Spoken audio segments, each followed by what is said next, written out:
What's up, everybody? Sorry for not uploading in a long time. It's been a busy summer.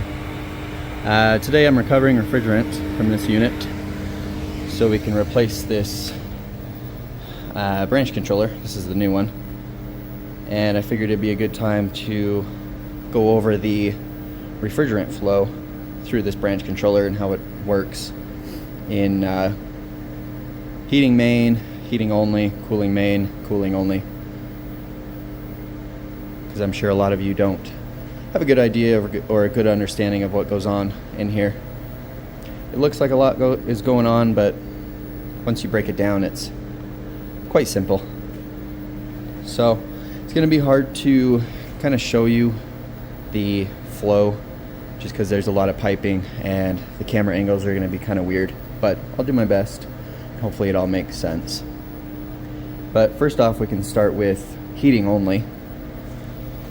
Now you can see we've got two pipes over here and we've got three pipes exiting. This side connects to another sub branch controller if we want to have more indoor units on a set of outdoor units. We can go over that on a different video though. We'll just keep it simple for today. So say we're in heating only. We've got high pressure and low pressure. Notice I didn't say suction and liquid, because even in 100% cooling, our high pressure side is never fully liquid. It's always saturated, and that'll make more sense when I go over that mode later. But for now, we'll just go over heating only. So in heating, we're sending hot discharge gas from our compressors. We enter the branch controller and go straight to our liquid gas separator. In this mode, there's no liquid, so we're just going to take the hot gas off the top, and we're going to take that hot gas around straight to our solenoid valve block. Now, each of these pipes on the suction or hot gas side is they have three solenoids, SV A, B, and C. In this mode, solenoid valve B is going to open, which is going to allow hot gas to flow to our indoor unit wanting heating. That unit is going to heat with that hot gas. It's going to condense it down to a liquid, and it's going to lightly subcool it.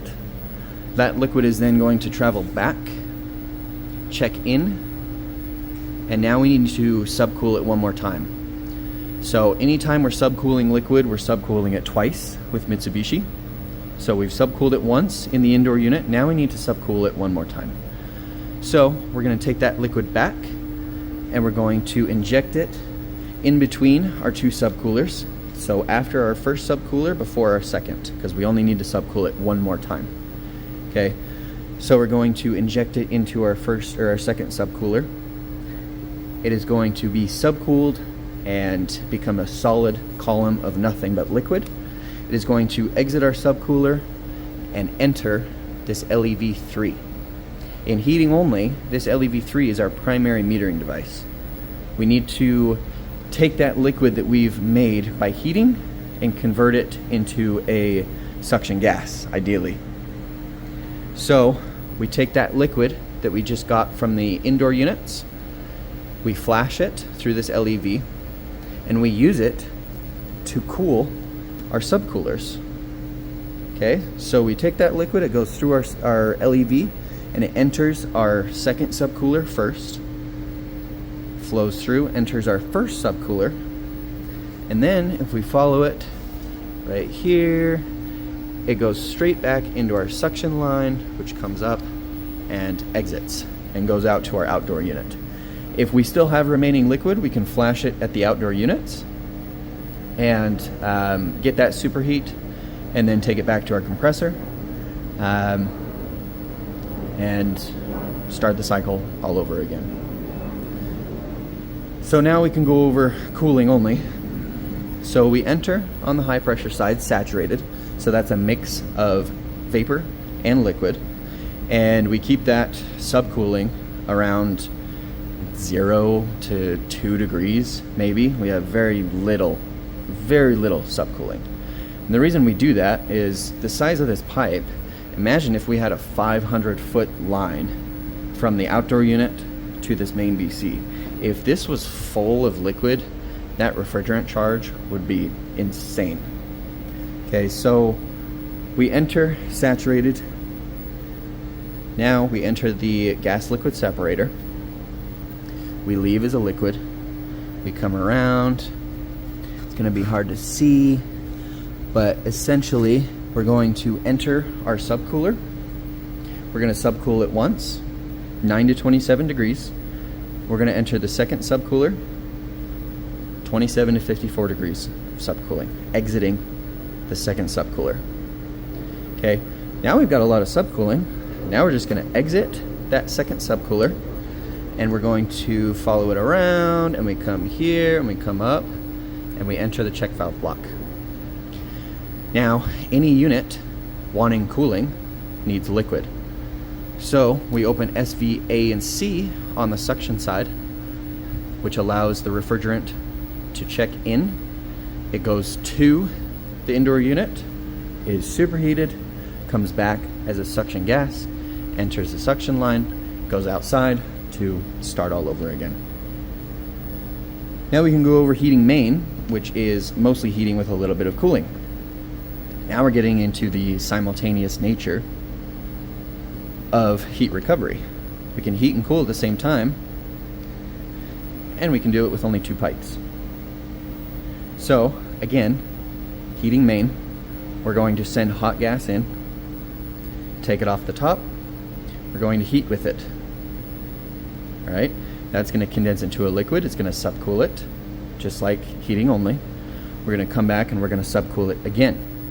Okay, so we're going to get the rest of our subcooling. We're going to exit, just like in cooling only, and we're going to enter the check valve block, and we're going to cool with that liquid that we just got from the units in heating. Okay, so we were heating, we got liquid from that. Well, we can use that liquid to cool the units wanting cooling. Perfect. We cool with it, we come back in the suction line, go back outside, done. Now we can talk about cooling main. Cooling main is mostly cooling with a little bit of heating. And we benefit from, again, the saturated refrigerant being liquid and gas in the high pressure line. And we can take advantage of that gas liquid separator by coming in as a liquid and a vapor to the gas liquid separator. Okay, if we need cooling, we take that liquid refrigerant, subcool it twice, cool with it, and if we need heating, we take that hot gas off the top and we heat with it. We come back, we flash through our metering valve here to gain our subcooling again. Like I said, this metering valve is very important. So essentially in cooling, I didn't touch on this, there's a lot going on here, I'm trying to stay on track, but in cooling only, our subcooling works by again sending saturated gas into the hot gas line or the high pressure line. We have liquid and vapor. And this is cooling only and cooling main. We have a mixture, and we're going to take that little bit of liquid off the bottom and we're going to send it through our 2 subcoolers. When we exit our subcooler, we're going to have a solid column of liquid. Okay, we use that liquid that we just sent through the subcoolers to go through LEV3 to subcool itself. Okay, we have a little bit of liquid come in, we condense it through our subcooler, we send it through the LEV3 to cool the subcoolers, and also send it to the indoor units wanting cooling. Hopefully that makes sense. It's our metering valve for subcooling is very important. Target superheat after your 2 subcoolers is 4 degrees. That's SH2 on maintenance tool. And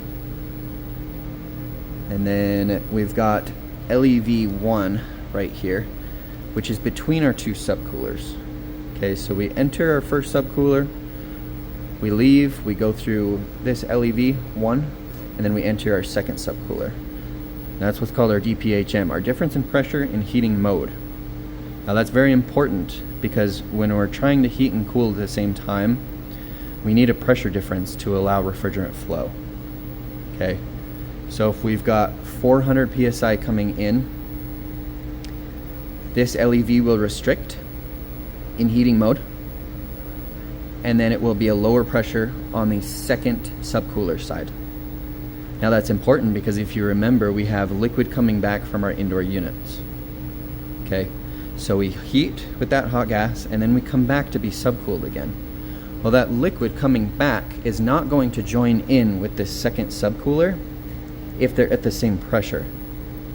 Okay, so we send that high pressure refrigerant to our indoor unit, we heat with it, we condense it to a liquid, and we come back to enter the second subcooler. We need the second subcooler to be at a lower pressure because it has to flow. If we've got 400 psi there, 400 psi here, they're not going to join together. So we use LEV1 to drop that pressure just a little bit, enter the second subcooler, and do our thing with it. Now in this branch controller we have LEV4, which is the newest model of their branch controller. Not much has changed, but we do have a new LEV, which is LEV4, which is only for defrost. So when we're in defrost, that coil is presumably covered in ice. We send hot discharge gas to that coil, condense it to a liquid. Now we've got to figure out how to get that liquid back into a vapor. So we're coming down with a lot of liquid, and we need to get rid of that liquid. Well, we don't want to send it to our indoor units to flash because that's inefficient, and we don't want to cool with that. If it's in the middle of winter, we don't want to cool with that. So we send that liquid in the branch controller, and we flash it through LEV4, and we dump it literally straight back into the suction line. I think that's really it. One more thing too on maintenance tool. This is a thermistor, and this on maintenance tool is T6, but in here it's labeled 16. Same thing with T5, it's 15, and T12, it's T2 on maintenance tool. So if you ever have a failed T6, it's 16 in here. I think that's really it. Like I said, I'm going to try to keep it simple. Hopefully that makes sense. Tried to explain it the best I could. It's hard when you're not here to ask questions or tell me to slow down, but hopefully that makes sense. And let me know if you have any questions in the comments, and let me know if there's anything specific you'd like to see. Thanks for watching.